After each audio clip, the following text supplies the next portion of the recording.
another video of music, I guess. Today what I'm going to do is I'm going to give my personal ranking of all 10 studio albums from Metallica, starting with number 10 and going on.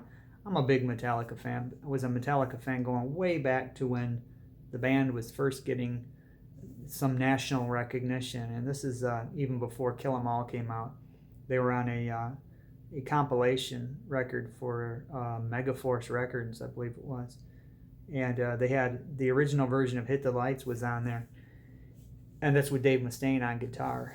And they started getting some notice in some of the magazines, not like the big magazines back then, Hit Parader and Circus, but like Aardschok.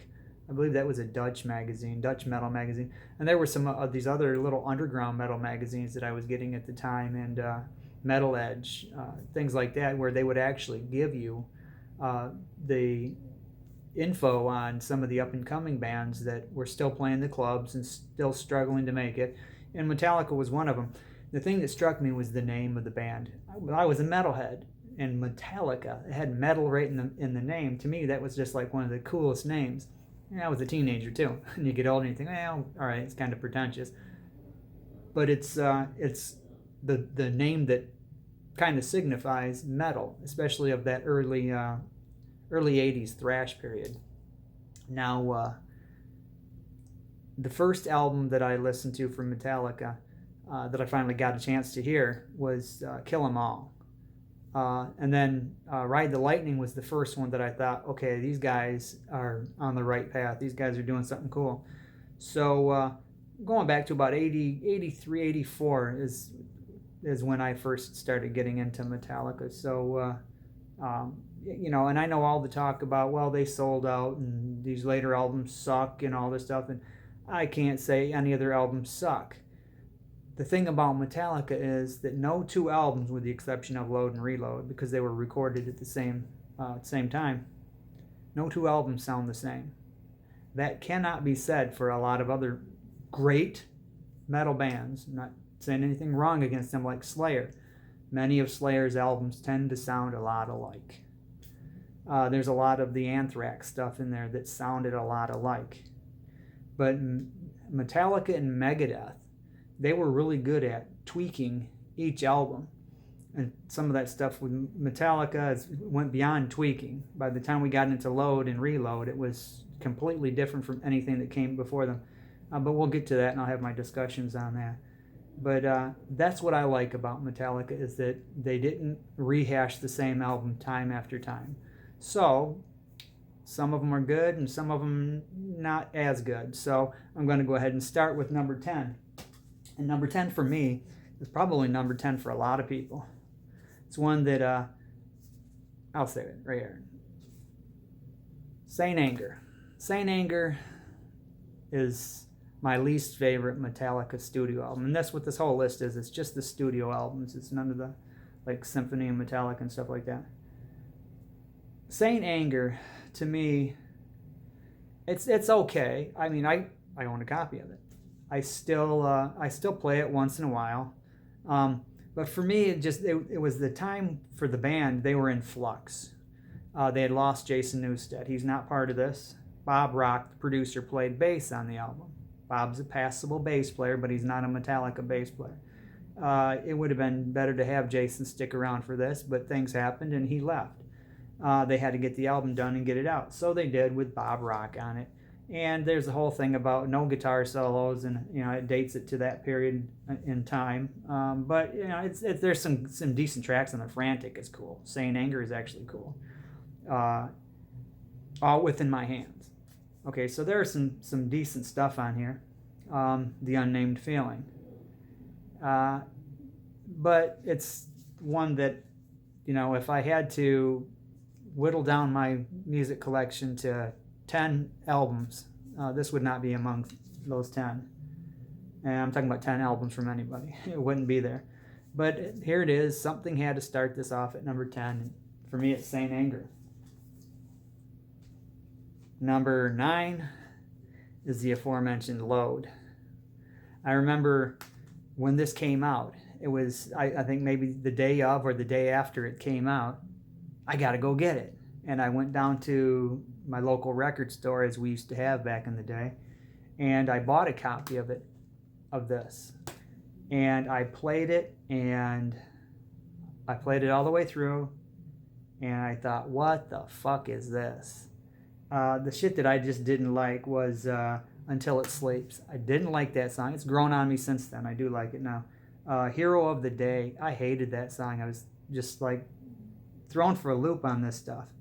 And there's just some stuff on there that I did not like. So by the end of that first week after I got this, I took it to a used CD store and I got $5 for it. I paid, I think, $8 or $10 or whatever it was, the going rate for a CD back then. I took a loss, but I didn't want it. I got rid of it. And it was a few years later, after you start hearing some of these songs on the radio and they started making videos and blah, blah, blah, some of them started growing on me. I thought, all right, well, you know what? Maybe I need to give it another listen. And I did. And it's okay. It's a decent album. It's got some tracks on there that I do like. I love 2x4, Ain't My Bitch, The House That Jack Built, Thorn Within, Ronnie, The Outlaw Torn. There's just some really good songs on here that, upon further listening, I actually like. So that comes in at number 9 for me. And number 8 is the other one that was recorded at the same time, Load 2. Reload. Load 2. That's basically what it is. It's Reload. I like this one better than Load because this one's got it's got more of a crunch to it on most of these songs. And then there's just some really cool songs on here. Fuel, that's what starts it off. I mean, that song right out of the bat just kicks ass. The Memory Remains, great song. Devil's Dance, Unforgiven 2, Better Than You, Slither, Carpe Diem, Baby. Bad Seed, Where the Wild Things Are, Prince Charming, Low Man's Lyric, Attitude, and Fixer. These are all good songs. There's really not a song on here that I don't like. There's some I like better than others, but it's a good album. A solid effort by the Metallica guys. And which brings us to number 7. And number 7 for me, I think this was kind of almost, not quite, but almost a step back to what they were when they were first coming around, and that's Death Magnetic. This is a really good album, a solid album. I remember when it first came out. It's just one of those albums that I thought, okay, we're moving in the right direction. We're getting kind of back to the basics, back to what got the guys to where they are. That was Just Your Life, The End of the Line, Broken, Beaten, Scarred, The Day That Never Comes, All Nightmare Long, Cyanide, The Unforgiven 3, The Judas Kiss, Suicide and Redemption, My Apocalypse. A great collection of music here. This was a departure from working with Bob Rock. As with any working relationship, sometimes it just kind of runs its course and you got to move on. They went with Rick Rubin here. I don't know that I care for that move, but Rick Rubin's a solid producer. He did a lot of stuff with Slayer, but he also did the Beastie Boys, and so he's got like a really eclectic style. And I honestly think that helped out here on this, but I don't know. I think they should have gone another with Bob Rock, but that's just my opinion. I think Bob Rock knows these guys, but that's the problem. He knows them and they know him, and sometimes they butt heads, and I don't know. Maybe they got kind of worn out. But anyway, that's number, what was that one? Yeah, it was number 7. I'm losing track of where I'm at in this countdown.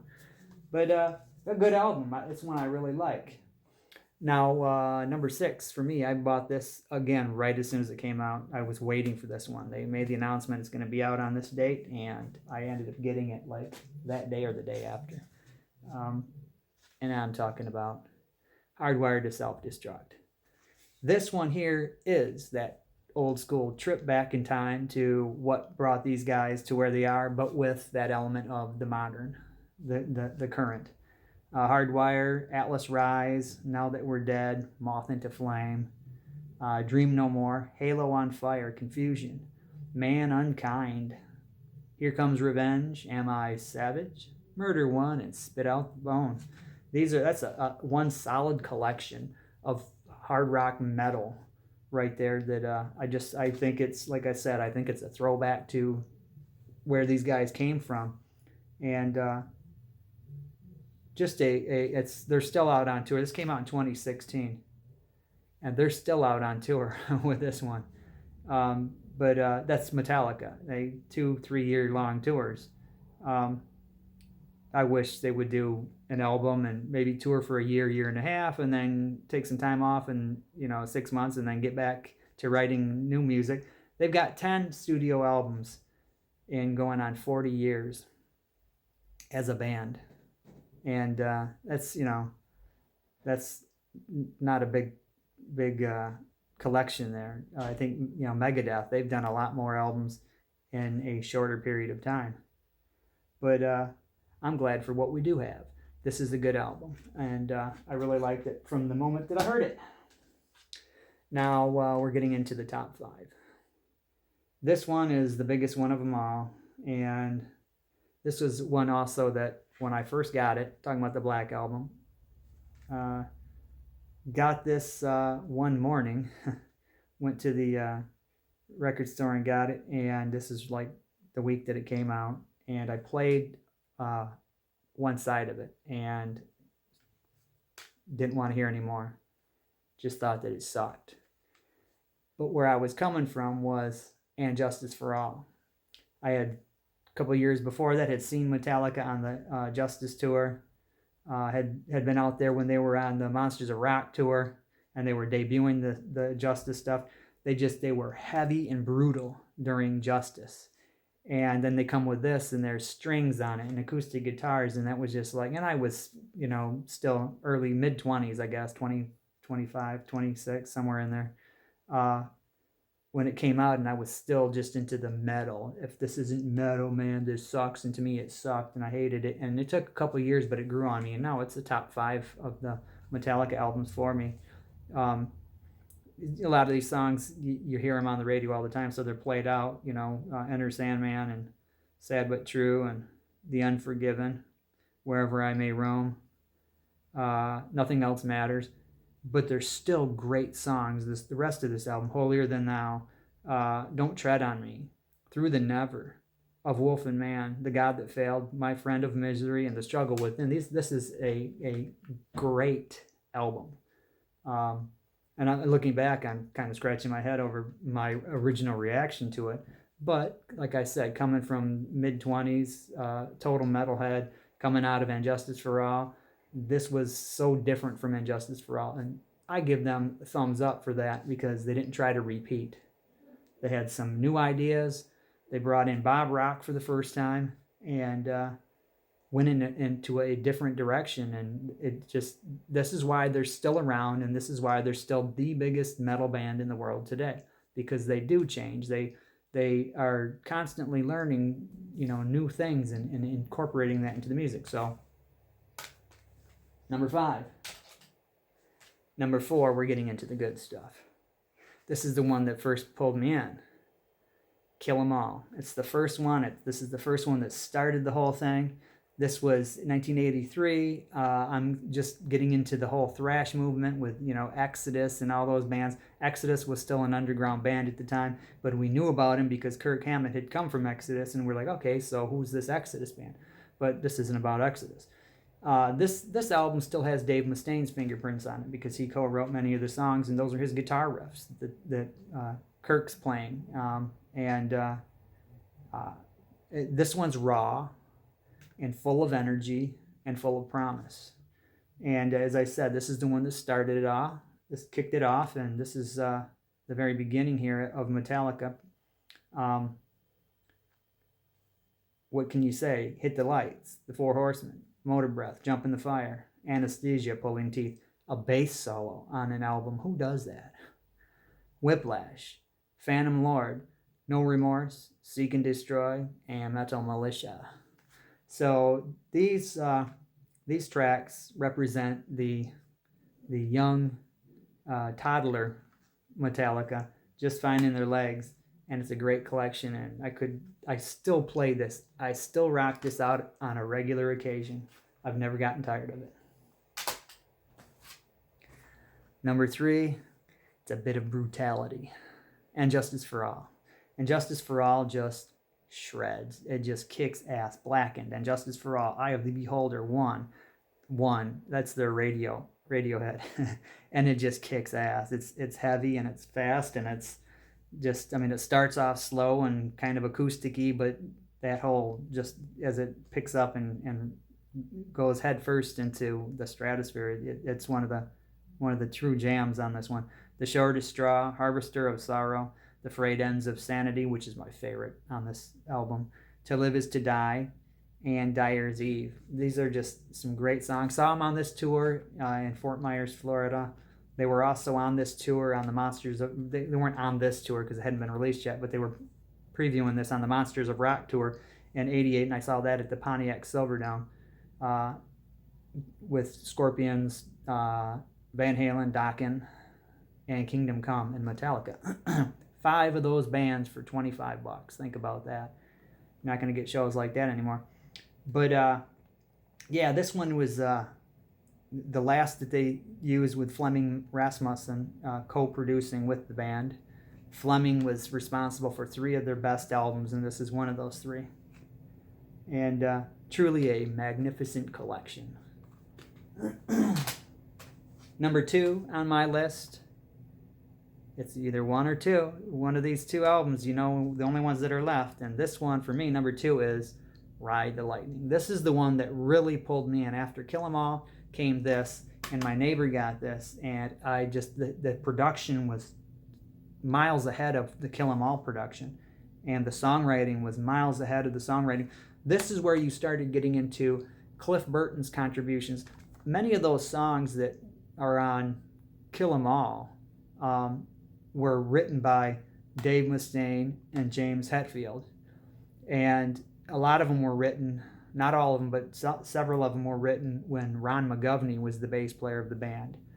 And Cliff Burton, he was the one who brought melody and song structure to the band. He taught these guys so much. And when he came into the band, this was the result. You know, he did the Kill 'Em All album, but this is the one where he was the guy that was contributing as well. So he got some writing credits on here. But even where he didn't get writing credits, his influence is in there. You can hear the melodies and the way that the songs are structured and put together. A lot of that had to do with Cliff Burton. Fight Fire with Fire, Ride the Lightning, For Whom the Bell Tolls, Fade to Black, Trapped Under Ice, Escape, Creeping Death, Call of Cthulhu. One of the greatest instrumentals of all time. Number 2 on my list, Kill 'Em All, or Ride the Lightning. I love this album. This is another one that I still crank out on a regular basis, and never gotten tired of. Never. And probably never will.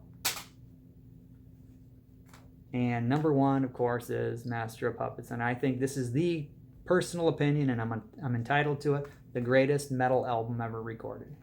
This has got everything. It's got the heavy crunch. It's got some, you know, delicateness to it for a minute.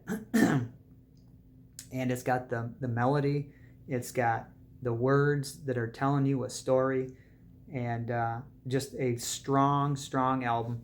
This is the one that changed, I've said this in a previous video, this is the one that changed everything in the mid-'80s. This one came out in 1986, it came out in 1986, and this changed everything. This is the one that put thrash on the map. This is where suddenly all the record companies were swooping down, and they signed Exodus. Exodus finally got their deal.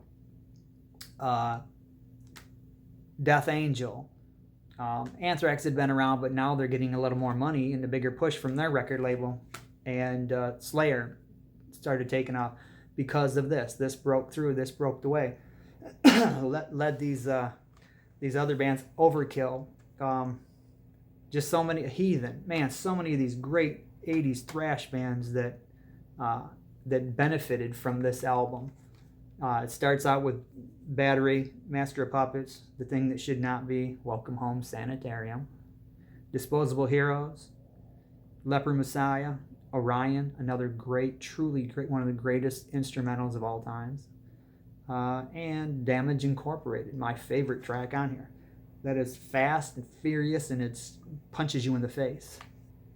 And this is another prime example of the great working relationship that they had with Flemming Rasmussen, recording this stuff in Sweet Silence Studios over in Denmark. And these guys, I mean, they have a way of finding these producers that really work well with them, and they gets the best out of them. And I think that's what the problem was on Saint Anger. By that time, their relationship with Bob Rock had kind of become ragged. Jason Newsted's relationship with the band deteriorated, and he left.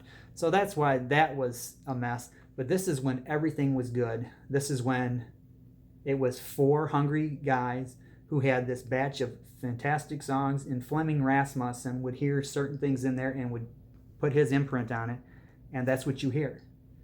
And my favorite all-time metal album right here. I think, in my humble opinion, it's the greatest metal album ever recorded. And everything that came after that benefited from this. So there is my top 10 collection of Metallica albums, the studio albums. And I'm quite sure yours is probably different. And that's cool, because everybody's entitled. That's what music's about. You have your favorites and I have mine. I will be doing some more of these videos. I've got some other ideas lined up, and I'll be back. I don't know when, but hopefully not too long. Thanks for watching.